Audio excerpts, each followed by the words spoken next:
Benítez, congresista por Solidaridad Nacional. Con él vamos a conversar sobre la comisión investigadora sobre el gobierno de Alan García. ¿Cómo está, congresista Benítez? Usted ha sido quien más ha propulsado esta comisión. ¿Cómo le va? Muy buenos días. Buenos días, gracias por la invitación. ¿Por qué la considera tan importante? Porque creo que para la historia política del Perú es necesario que se haga una investigación que pueda recabar todos los elementos probatorios necesarios para demostrar dos temas claros. Primero, si se cometieron delitos durante el periodo de Alan García y si se cometieron infracciones a la Constitución. En el primer caso, se remitiría lo actuado al Ministerio Público y eso puede llegar al Poder Judicial. Y si los delitos son graves, Alan García, Jorge del Castillo y otros se irían a la cárcel. Y si se trata de delitos de infracción constitucional, de temas políticos, el Congreso puede aplicar sanciones de inhabilitación para la función pública hasta por 10 años. Correcto. Mira, y decir eso no es ofender a nadie, no es insultar a nadie, ni persecución política. Ahora, hacer una comisión para indagar qué hay es un poco abstracto todavía. Lo ideal sería, hagamos una comisión para investigar hechos muy concretos. ¿Cuáles son hechos concretos que usted diría, esto hay que investigarlo sí o sí? Lo que pasa es que la comisión por su naturaleza es de investigación. Entonces, tú sabes que en los últimos 5 años han habido una serie de hechos escandalosos, vergonzosos, empezando por Business Track, el chuponeo telefónico, los contratos de la empresa petrolera Monterrico, licitaciones... Todos ellos judicializados. Pero no comprendiendo a Jorge el Castillo ni a Alan García, porque ellos tienen el privilegio del antejuicio. En ninguno de los procesos que están judicializados hasta la fecha está comprendido ni García, ni el Castillo, ni ningún otro alto funcionario, porque ellos necesitan pasar por el Congreso. Entonces esta comisión tiene que investigar, como te decía, todos estos casos, licitaciones, concursos, adjudicaciones, concesiones. Ahora ha aparecido el tema de las conmutaciones de pena, que es algo escandaloso que ha ocurrido, entre otros temas más. Agua para todos, los colegios emblemáticos. Hayas visto tú en el informe que acabas de sacar del tren eléctrico, obras inauguradas sin culminar. Eso se ha dado en hospitales, en colegios, en tren eléctrico. Es una vergüenza lo que ha ocurrido y todo eso tiene que ser recabado por la comisión. O sea, todos somos testigos por las informaciones públicas de actos de corrupción. La comisión reúne y le da el trámite legal porque se trata de altos funcionarios de la República. Si no, no podrían. Lo que ocurre es que para buena parte de la opinión pública es posible que eso tenga un cariz político muy fuerte. Pero siempre lo va a tener. Y un intento de venganza. ¿Cómo digamos, destruir esa hipótesis? Mira, si queremos llegar a comprobar que se han cometido delitos, tenemos que empezar recabando elementos y para ello hay que citar a quienes ejercieron función pública. Y evidentemente ellos están vinculados a un partido político. Entonces, querer poner el mote de persecución política lo van a usar como argumento de defensa. Pero aquí la pregunta es clara, lo que tenemos que averiguar y debe hacer la comisión encargada es, primero, determinar si Alan García es o no es un corrupto. Segundo, si Alan García robó o no robó dinero del Estado. Si Alan García es o no es un ladrón. Porque eso nos va a permitir demostrar en el Poder Judicial que hay delitos y que eso merece pena de cárcel. Yo no quiero defender al presidente García, pero cada vez que lo han intentado investigar y que lo han hecho en el Congreso de la República, no se ha conseguido nada. Pero acuérdate, en su primer periodo hubo una comisión de la Cámara de Diputados que lo acusó ante el Senado. Me acuerdo. Llegó al Poder Judicial y el caso llegó a manos de su profesor en el colegio, un magistrado, Roger Salas Gamboa, que terminó diciendo que el caso no procedía. No ha lugar a apertura de instrucción. Luego vino el tema de los penales también, ¿no es cierto? Luego se quiso ver los penales, pero Alan García se fue del país.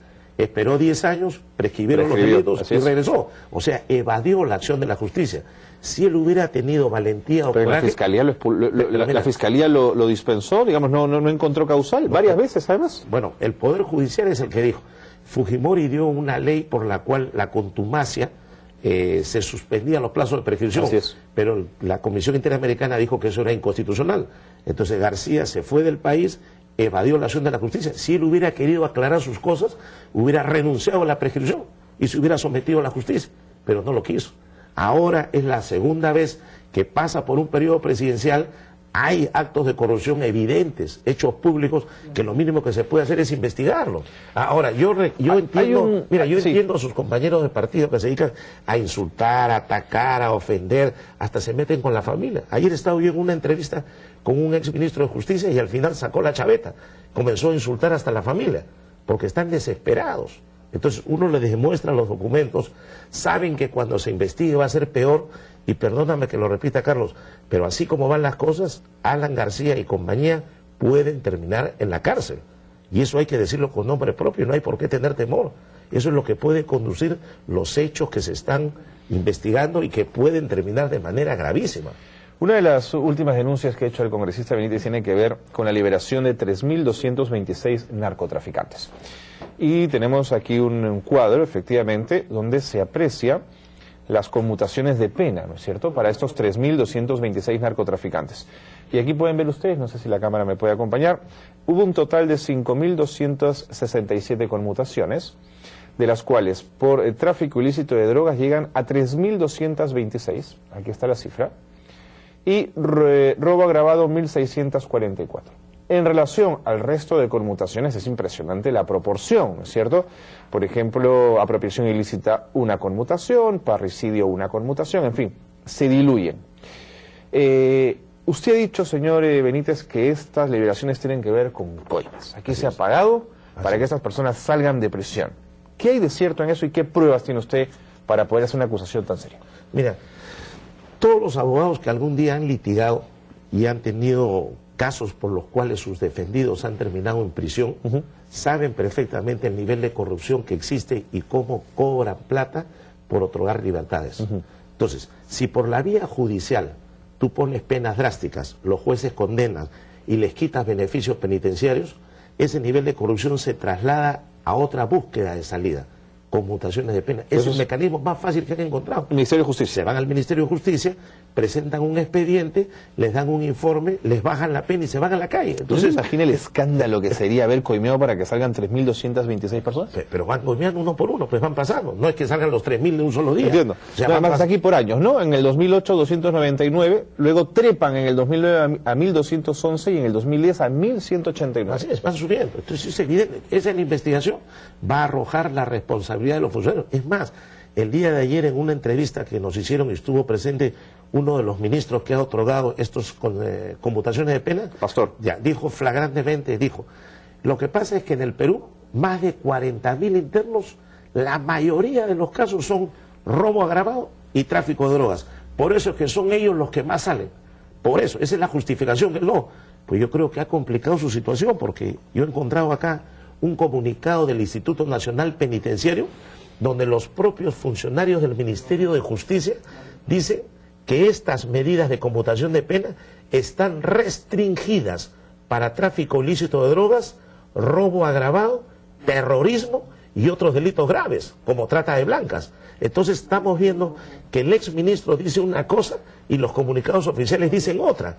Entonces está complicando su situación. Es un documento del 12 de diciembre del 2010, donde se señala que la nota de prensa número 08-2010 INPE, digamos, para ser honestos, no hay un logo ni nada que lo represente en el documento, pero sí está la nota de prensa, el número que se puede verificar con los documentos del INPE, 08-2010 INPE, y hace alusión a una concesión de conmutación de pena a 15 internos en Huancayo con una resolución suprema, cuyo nombre está aquí, 007-2010-JUS. En la parte inferior, en el tercer párrafo, dice: este beneficio está restringido para internos por delitos de terrorismo, tráfico ilícito de drogas, violación sexual, robo agravado, trata de blancas, entre otros. Y usted dice, ¿cómo es posible que digan esto en esta nota de prensa son los que más y que aparezca aquí el total de conmutaciones concedidas, 3.220? Eso para usted es una sorpresa. Es gravísimo. Y es más, no solo en la nota de prensa, eso ha salido publicado en un medio de comunicación de Huancayo, que está en su página web, textual, repetido. Esto, primicia de Huancayo, recoge lo que la nota de prensa Claro, señala. eso te muestra